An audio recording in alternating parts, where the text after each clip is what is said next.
Sabi ko nga po kanina sir, ulitin ko po para maalala po sa video ni ma'am. Program set, water level, huwag na pong pakialaman. Siya na po ang bahala sa lahat. Ngayon po, sa delay is normal po yun. Kasi po naka-eco inverter tayo, lahat ng set is pin-program niya po. Sa wash, pinaka-maximum natin is 19 minutes. Buksan natin para makita po. Kung ano yung may ilaw po, yun po yung may indicate na yun po yung ginagamit.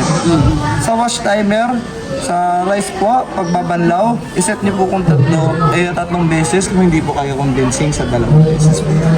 Pag pinindot niyo po yun, yan po yung tatlong beses. Umiilaw po siya. Sa minutes po ng spin, depende rin po sa inyo kung convince na po kayo kung ilang minutes. May light indicator po tayo.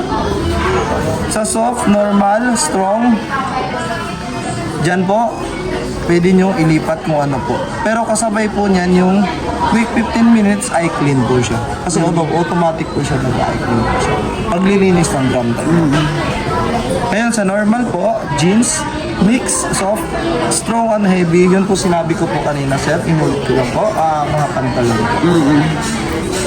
Dito po sir, testing po natin ulit yung sa spin niya po. Yan po spin niya, pinaka-maximum niya po is naka-normal po siya. Pero spin niya po, matetesting natin kasi po wala tayong labahan po, wala din po.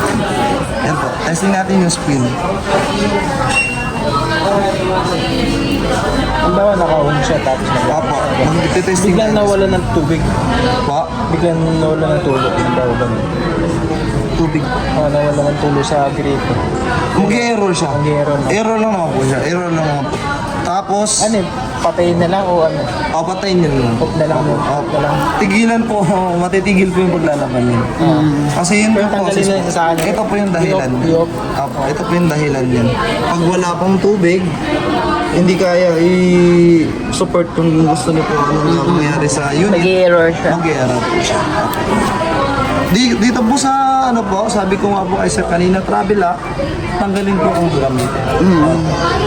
Ang ipapalit po is yung plastic.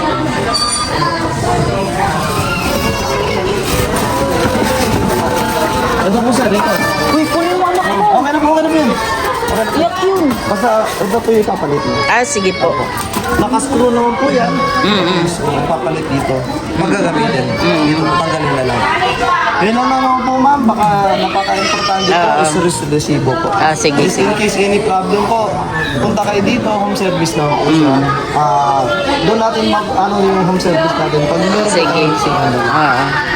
Thank you ma'am.